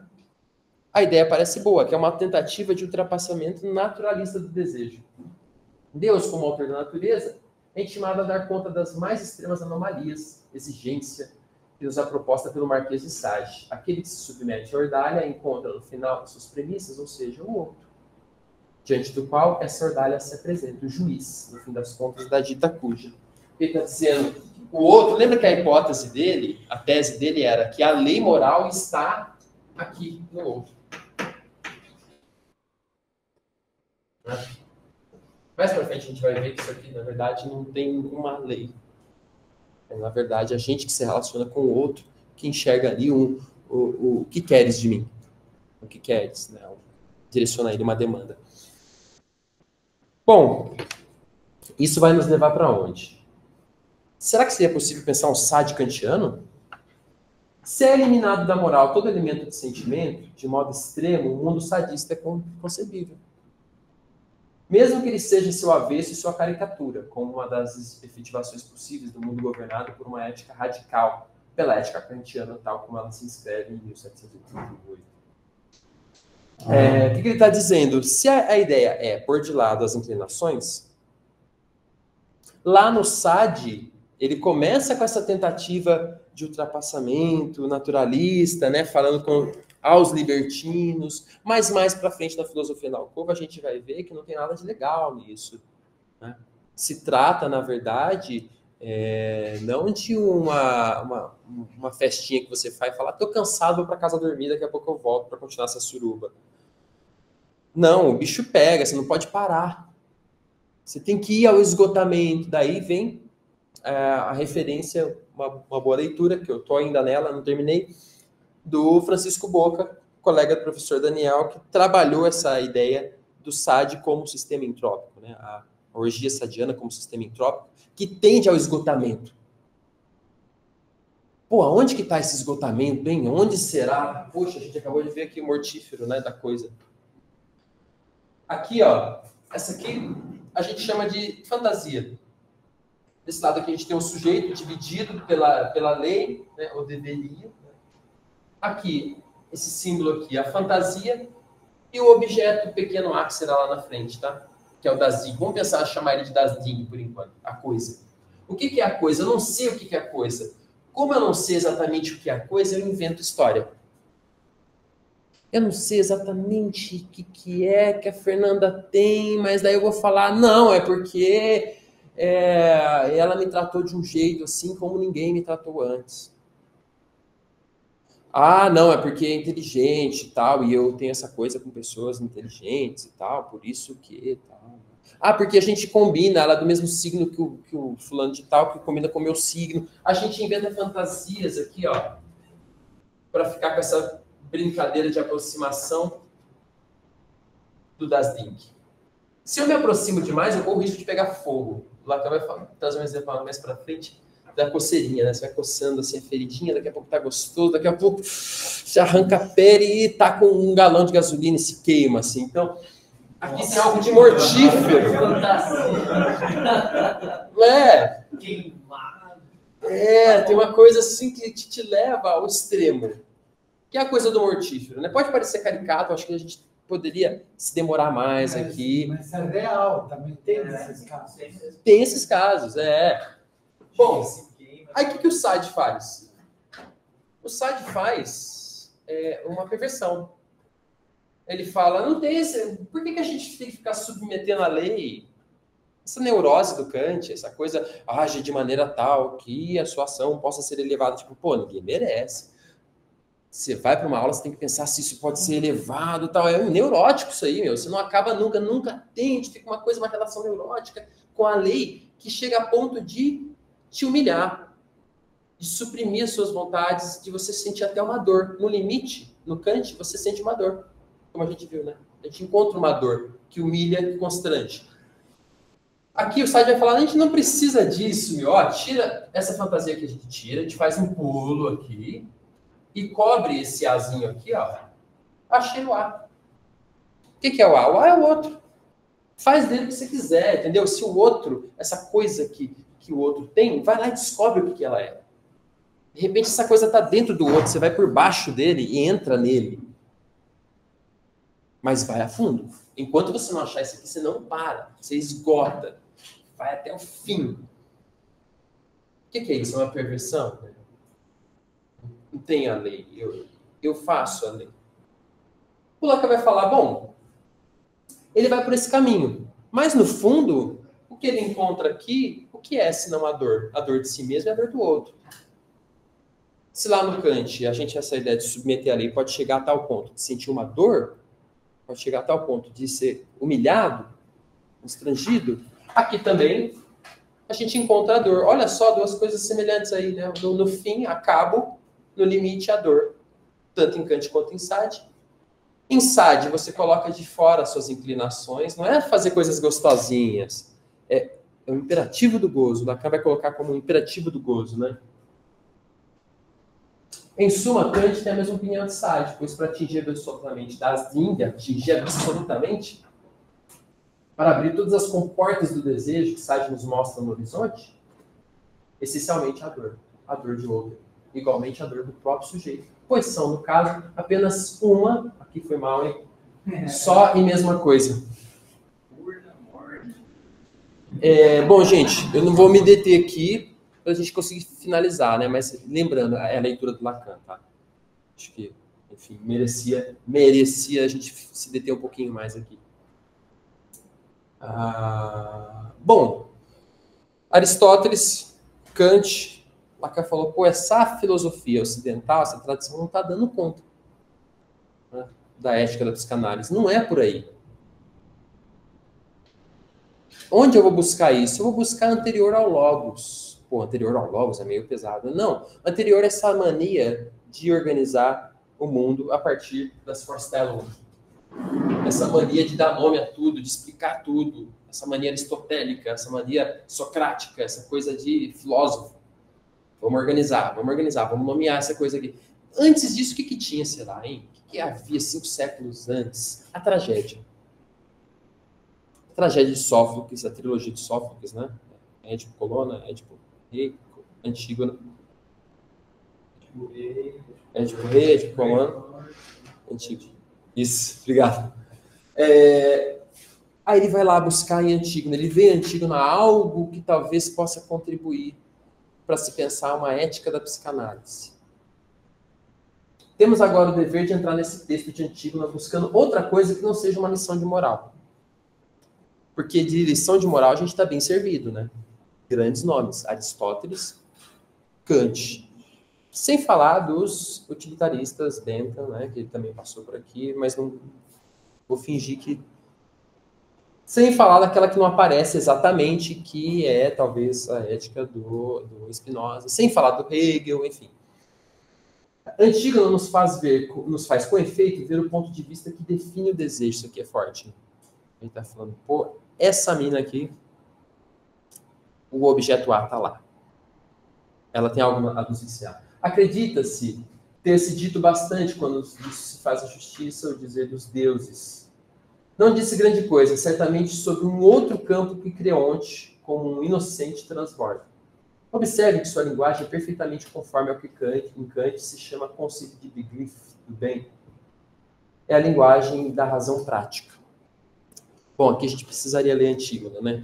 Mas um panorama bem rapidinho, né? Antígona, filha de Édipo, o cara do pé inchado, o cara que matou o próprio pai. Uma rinha de trânsito. Uma rinha de trânsito, é. Matou o pai. E o Lacan mesmo... O Lacan mesmo fala que o Édipo não é... Como é que é? Não, é uma briga de trânsito, eu nunca pensei assim. Pois é. Foi uma encruzilhada que encontrei o pai. Uma briga de trânsito. Foi ótimo. Então, aí... dá para gravar em São Paulo, assim. Imagina que... O Magilute fez uma vontade de Édipo lá em São Paulo, que a briga de trânsito era eles eram 2 motoboys. Ah, sim? Olha só. E eles resolviam o negócio na bala, assim, tipo, arrancar mas é que você não via. E isso ficava só sugestionado no começo. Depois, no final, lá na peça, eles retomavam essa imagem. Nossa, Era boa. legal. Édipo tinha 4 filhos, né? Eteocles, Polinices, Antígona e Ismênia. Os 2 irmãos, um deles assumiu o reino de Tebas. E eles fizeram um combinado. Esses combinados, você não vai no cartório, você não assina lá o negócio, só de boca, dá ruim, não dá? Ah, tem esse terreno aqui, eu vou vender para você, mas depois é só você correr atrás dos herdeiros e tal e regularizar, dá ruim. Foi mais ou menos assim. Não, você fica um tempo aí depois eu assumo, né? O que acontece é que o primeiro que ficou gostou da ideia dessa coisa de ser rei. Falou, vou ficar por aqui, não vou sair não, meu. Ah, azar o seu. Daqui a pouco eu saio. Na volta eu compro. Né? Ele falou, não. Aí o outro irmão juntou um exército, foi lá para invadir a cidade. Ou seja, não atacou só o irmão, atacou a cidade. E o tio, Creonte, o tio só de olho, falando, pô, cara, isso aí não é correto, mano. O cara atacou a cidade. Tudo bem que ele queria assumir, era o combinado, mas assim, atacar a cidade? Tinha civis aqui, entendeu? Eu tinha criança. Calma lá. O Creonte, ele vai recorrer à lei da cidade. Às vezes a gente lê rapidamente antigo e fala assim, o Creonte é um sem noção. Não, cara, o cara é fiel à lei da cidade. Ele está pensando na organização. Uma lei ética, bem estabelecida, pondo de lado as inclinações. Se ele fosse fazer por inclinação, minha sobrinha, né, meus sobrinhos aí, não vou, deixa passar, entendeu? Faz vista grossa, são meus filhos, né? São meus filhos. Vamos pedir anistia para Antígona. O Creonte não, o Creonte é aquele tipo de governador, de governante que a gente queria, sabe? Tipo assim, não, o cara, não importa que é filho, que é sobrinho, vai morrer. A lei era essa. Por quê? Porque um dos irmãos, os 2 morreram, né? Na luta. E aquele que estava governando, o Creonte falou, olha, peraí, deixa eu ver, não importa quem é meu sobrinho, eu sou um governante correto, vou olhar aqui, esse que era rei, a gente vai enterrar com honrarias. Agora, aquele que atacou a cidade, deixa lá para os urubus comer, para ir apodrecendo. A Antígona falou, de jeito nenhum, marido eu consigo outro, amigo eu consigo outro, agora irmão, ainda mais que meu pai já morreu, não tem outro. Eu vou enterrar o meu irmão com honraria, sim. Aí ela foi lá fazer todas as honrarias e o Creonte falou, bom, infelizmente eu não vou poder passar o pano para você porque você é minha sobrinha. Vai ser condenada. Aí a história toda é essa, né? E de Antígona firme, uma menina virgem, firme no seu desejo de enterrar o irmão. O Lacan vê nisso e fala, pô, isso. Não só o Lacan, mas o coro de Antígona vê. Ela brilha, ímeros enargues, né? O brilho do desejo, Lacan fala. Ela não só é a paradigma da ética psicanalítica, mas ela, nesse momento, ela encarna o objeto A. Objeto A, desculpa. Encarna a coisa, o das Ding.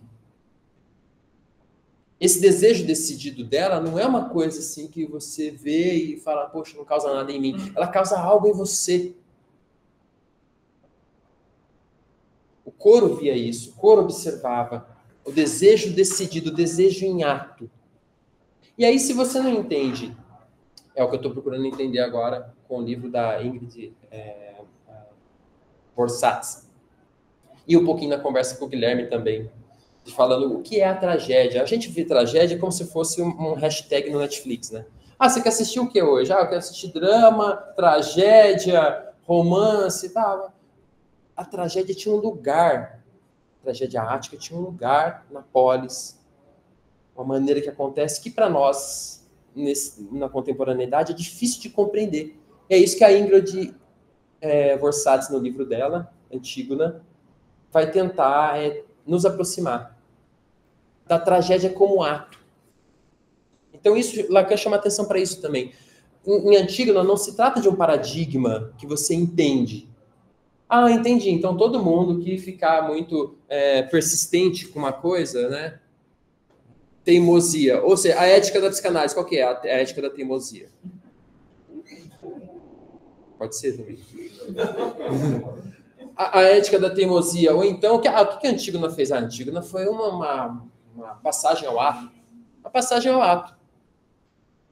Se você não entende o contexto, dá para você incorrer nisso, dá para você pensar a Antígona como passagem ao ato, você pensa em indivíduo, a gente pensa muito em indivíduo, né? Antígona fazendo. O que o Lacan está tentando trazer é, pensa a cena. Primeiro, Antígona é uma história criada pelo Sófocles, né? Então, pensa a cena, todo o contexto. Pensa tudo isso no sujeito, na dinâmica do sujeito, a lei com Creonte, as inclinações da irmã de Antígona ali, Ismênia, falando, não, irmã, não faz isso, pelo amor de Deus, cara. Deixa quieto, não compensa, você é louca. Só para lembrar, o Creonte, foi ele que foi acusado de ter matado o Lai, né? Não. Foi ele, né? Não, né? É que ele foi acusado, né? Depois você não sentado, não?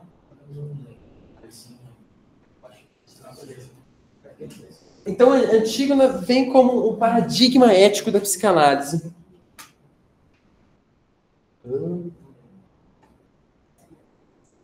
Colocaram um computador novinho aqui pra gente. E é curioso, né? Porque eu coloquei a ética do desejo aqui, porque todo mundo repete isso, né? A ética do desejo, a ética do desejo e tal. Mas nesse seminário, se você procurar, você não acha o Lacan falando a ética da psicanálise é, né? Como em televisão, né? Que ele diz a ética da psicanálise é a ética do bem dizer. E alguns vão dizer, não, é o bem dizer o quê? O bem dizer o desejo. A relação do sujeito com o seu desejo. Enfim, o campo dos bens, naturalmente, que existe, a gente voltando lá atrás, lembra da nossa briga que a gente comprou? Se a formação da psicanálise, se a praxis poderia se submeter a uma ética simplesmente dos bens. Naturalmente que existe, não se trata de negá-los, mas revirando a perspectiva que Aquiles propõe, quarta proposição. Não há outro bem senão o que pode servir para pagar o preço de acesso ao desejo. Na medida em que esse desejo nós definimos a luz como metonímia do nosso ser. Ou seja, não tem um desejo, meu desejo é esse aqui. Qual o desejo antigo? É o desejo em ato. Aí a gente teria que ver essa noção em ato na tragédia grega, né? Enfim, o Lacan faz uma longa exposição aqui do que seria a noção de tragédia, passando desde a catarse no Aristóteles e tal. Falando, não é por aí, é um pouquinho mais além disso, né? A ética da análise não é uma especulação que incide sobre a ordenação, a arrumação do que chama de serviço dos bens. Ela implica, propriamente falando, a dimensão que se expressa no que se chama experiência trágica da vida. Ou seja, aquele negócio de, eu só me relaciono com pessoa que está com a análise em dia. Né? Não, para mim, namorar tem que ser namorar com alguém que está com a análise em dia. Meu, você pode estar embarcando num barco trágico, entendeu? Você pode estar namorando com o antigo, a antiga estava com a análise em dia, entendeu? Deu ruim. Às vezes é melhor você pegar alguém que não está com a análise em dia, né? Depende do seu momento de vida. Dependendo do momento de vida, né? A pessoa está sob a lei. É uma delícia, né? É uma maravilha. Ainda mais se você encarna a lei. Aqui um pouquinho. Tá? Bom, não esquece teatro, né? Bom, proponho que a única coisa da qual você possa ser culpado, pelo menos na perspectiva analítica, é de ter cedido de seu desejo. Legal, não? Culpado de ter cedido de seu desejo. E qual é o seu desejo? O desejo, metonímia, ali, né? Metonímia de nosso ser. O que é metonímia? É um movimento que escapa. Fugidio. É o das Ding. Ou seja, implicar-se na sua relação com o desejo. Qual o papel da análise nesse sentido? É expandir o universo da falta. O Lacan fala isso aqui, né? É uma experiência que expande o universo da falta. Como que se dá a transmissão da psicanálise? A gente põe a falta de fora, né? A gente tira o objetual, o das Ding, o inconsciente, tira, coloca a psicanálise num livro de como que é a psicanálise, o que é o inconsciente por Freud, aí você determina isso por convenção, e aí você põe num curso de graduação em psicanálise, E as pessoas vão ser formadas numa psicanálise convencional, passada, testada. E o das Ding, onde ficou? Por isso, para o Lacan, a formação em psicanálise é, sobretudo, a levar adiante isso aqui, essa radicalidade, que é a falta, sobretudo na formação. Por isso que não tem analista sem ter passado pela análise. Porque é levando adiante a sua análise, é você se havendo com o seu desejo, que você vai poder desenvolver, querer levar adiante a análise do outro. Aí ele vai falar aqui no seminário também do desejo de analista, diferente do desejo do analista. O desejo do analista, ele trabalha na sessão dele, mas o desejo de analista, que é o desejo de levar adiante, né, a análise do outro, a própria análise. Né? Agiste em conformidade com o desejo que te habita? Isso não é uma questão fácil de sustentar. Ou seja, não se resolve com o curso, com a graduação, mestrado, doutorado, com a própria análise. É uma coisa constante. Né? Artesanal. O Daniel usou esse termo, acho que o Christian também tem usado esse termo, né? De uma dimensão artesanal da prática. Não tem como industrializar. Pretendo que ela jamais fosse colocada de maneira mais pura em outro lugar e que não pode ser colocada senão no contexto analítico. Esse polo do desejo se opõe à ética tradicional. Direi imediatamente que os limites éticos da análise coincidem com os limites de sua praxis. Sua praxis não é senão um prelúdio da ação moral como tal, a dita ação sendo aquela pela qual desembocamos no real. Ou seja, a psicanálise não tem uma ética, a praxis é uma ética. Ela desemboca onde? No real, na falta, no das Ding. Angústia, implicação, relação com o próprio desejo. Né? Bom, acho que eu terminei assim, né? Que pode ser dito terminado, né? Obrigado. Perguntas, contribuições? Só pedir primeiro que você voltar no slide do site, com o Marcos, só para eu Esse aqui? Isso aí, obrigado.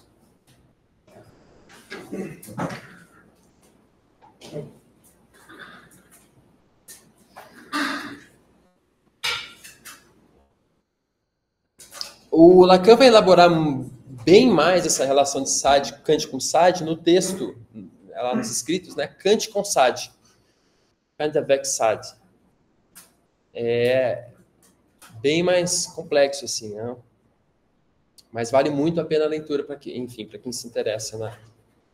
E daí ele vai caminhando com o nome de das Ding até um seminário chegar no objeto A, e aí ele faz, eu queria um spoiler disso, se tiver, assim, ele fala, agora esse aqui é o objeto A, e ele passa a chamar.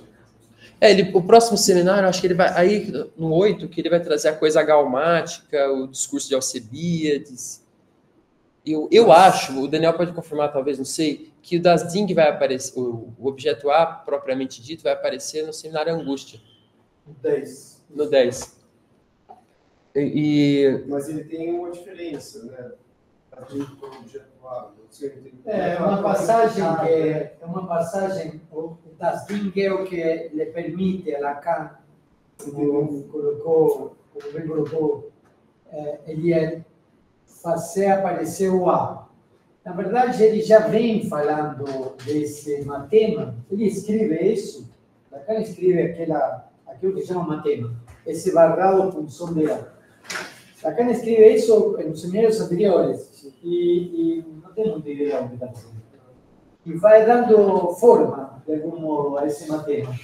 E a partir dessa escrita, isso é um procedimento interessante, a partir de algo escrito, é que Lacan produz. Lacan escreve um matema, uma fórmula, e a partir daí que ele produz. Isso é interessante porque é por isso que Lacan chega lá no seminário 18 a dizer que a escrita chinesa e a escrita matemática dão o que falar. Então, ele trabalha com caracteres chineses para poder elaborar um dispositivo clínico. E é a partir da escrita matemática que ele elabora um dispositivo clínico. Por exemplo, tem a fórmula da sexuação. É o lugar do homem, o lugar da mulher, no seminário 20. E acá começa o seminário 18 já a formular as fórmulas da sexuação, formular as proposições com quantificadores existenciais. Passa um ano no seminário 18, outro ano no seminário 19 e finalmente no seminário 20 ele formula. Então ele vai fazendo esses movimentos.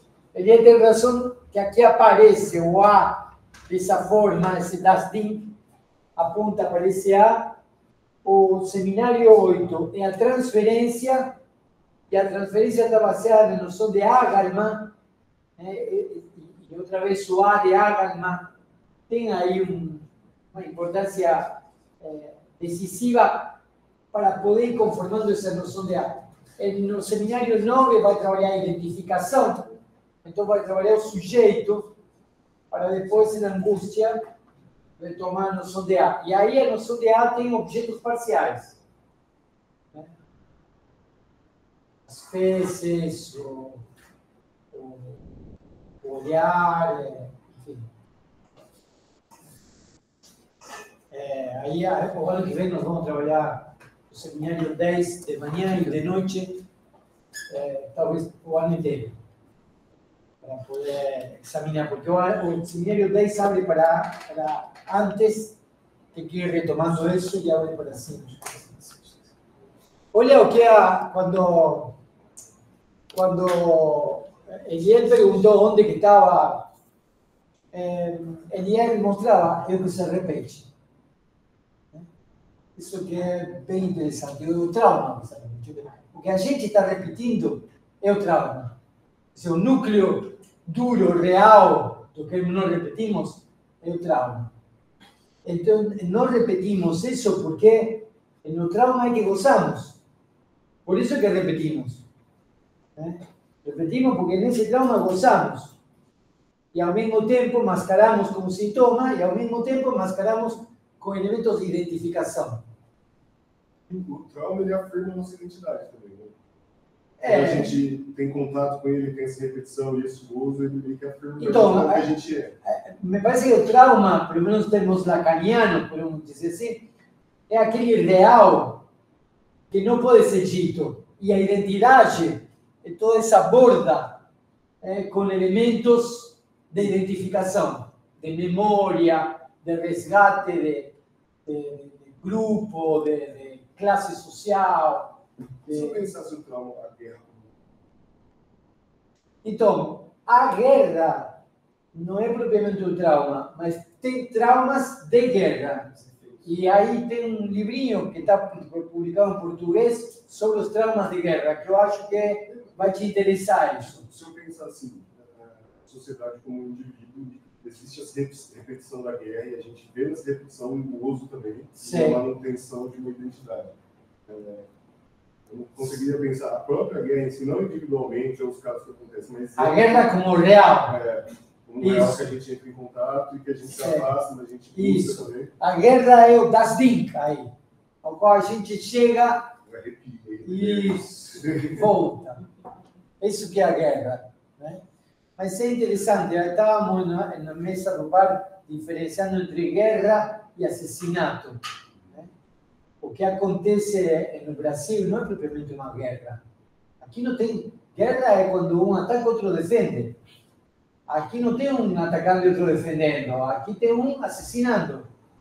E é interessante, o processo de assassinatos no Brasil é justificado de qualquer forma e não temos assassinatos na família, no acidente de trânsito, no estádio de futebol e nas chacinas organizadas por um governador. Mas, de algum modo, esse é o ponto que eu acho que é o que você está apontando. A gente se aproxima do real em todas essas cenas. Tem um anexo do Por Jorge esquerda, Amado. por direita, do modo que for. Justificada, não justificada, mas temos nossa cota de gozo de nos aproximar do real da morte. Se aproximar fisicamente, como eu lembro. Exato. De quem vai lá para matar, que não vai sempre, mas nesse momento se encontra. E o negócio da guerra, eu diria que tipo, a guerra de verdade ela pela transformação do direito. Se não é pela manutenção dela, então é outra coisa. Ah, por isso, em guerra, inclusive, estávamos vendo o que aconteceu no complexo do Alemão. Isso não é admitido nem em uma guerra. Ou seja, chegar numa vila, mesmo que tenha armas, matar todo mundo e ir embora, isso em uma guerra é um crime de guerra, punido pelo Tribunal Internacional da Haia. Tem gente presa da época da guerra da Iugoslávia por causa disso. O Hollywood está cheio de filmes sobre Vietnã, onde o exército estadunidense chegava a uma vila, assassinava todo mundo, e isso era um crime de guerra. Né? Mesmo que tenha armas lá, ou seja, não justifica o fato de que tenha armas no complexo alemão, que você chega, mata todo mundo e vai embora. Isso não se faz nem no Estado de Direito e não se faz nem no Estado de guerra mesmo. Então, é interessante, no entanto, 60%, 70% está a favor do que aconteceu. Né? E aí que está. A gente poderia pensar, para além das máquinas de inteligência artificial, como é que se passa isso? O que se passa conosco? Com todos nós, não só com nós mesmos. O que se passa com nós que não podemos estar diante de um assassinato e dizer, nossa, Normalizar. isso, bom, aconteceu. Né? Tem alguém que se indigna, mas parece como que é parte da cena alguém se indignando. Não? A sociedade, como estrutura, contempla o assassinato de uma forma assim, bom, aconteceu. Não sempre acontece. Acontece sempre. Isso. Não Poderia. Ainda mais assassino no Rio de Janeiro, no governo federal, que é PT, e aí o pessoal morreu. É sazonal no Brasil. Deu a época de chacina. Mas porque é a chacina aí, é o assassinato, é alguém que cruza teu carro, você diz, sei lá, vai, aí o cara sai, pum, atira. E acabou. E depois coisas bizarras, não, que acontecem na nossa sociedade, não consigo parar de me lembrar do cara que foi na Paulista com o carro e arrancou o braço de um ciclista, não sei se vocês lembram. O cara, olha, está cheio de câmaras aquele lugar. Não dá para ir correndo naquela avenida. E ir a uma velocidade que permita arrancar o braço de um ciclista, realmente você é muito rápido. O braço fica no carro, coisa bizarra. Ele pega e leva até o Tietê. E joga no Alguém tem que fazer um Tietê. filme de comédia disso. Mas é uma coisa assim, escatológica, não sei o que é isso. É filme de comédia barato. Realmente, pois é, um filme de comédia barato, eu acho que é. Que o cara morre, que os caras ficam carregando. Isso. Morto no corpo. Agora, imaginem o que se passa nesse sujeito que acha que não vai ser pego. São Paulo, só tem câmera em São Paulo. Vai te ver de todos lados. E você pega o braço, joga no rio e vai embora. E o sujeito, não sei quem é, mas acho que é maior de idade, um sujeito adulto, né, capaz de raciocinar. Mas é interessante porque nesse ponto ele perde a sequência racional, perde a escala de valores, parece que perde o registro que está certo e que está errado. Né? Agora, me parece que a gente tem que... Digo isso com o intuito da gente se implicar na cena. Não dizer, olha que bárbaro que é aquele sujeito. Não, a gente está nessa sociedade. Isso não é gratuito para a gente. Não é que o outro é um bárbaro e eu sou civilizado. Essa dicotomia é uma dicotomia europeia muito simplória. Não dá para falar civilização barbárie. É muito... Isso detém o pensamento, me parece. E se a gente fala que o outro é bárbaro, a gente passa tudo por ele. Claro, o Aristóteles exatamente. fala um pouquinho para frente daquele crítico da brutalidade, a gente fala sobre a guerra. A guerra a gente faz contra os animais e os homens que agem como eles. Então, é uma régua muito curta que você fica. Então, acho que essa reflexão sobre a lei e o desejo que a gente veio fazendo esse semestre, me parece que se aplica a questões de literatura russa, se aplica a questões de guerra e de identidade, se aplica a questões de arte, e se aplica também, me parece, a uma reflexão sobre o que se passa conosco mesmo, né? Nesse cenário. Tem um comediante francês que está no Instagram, não sei se vocês alguma vez viram, ele disse que na Alemanha a lei é uma lei, tem que cumprir. Na América Latina uma lei é uma sugestão que você dá. Eu achei até interessante que seja uma sugestão, não? Mas seria interessante que realmente seja uma sugestão em tanto modo de auto-organização. Né? Me parece que pensar a lei como sugestão em um modo de auto-organização, acho que é interessante. Só que não, na América Latina tem lei. E para alguns.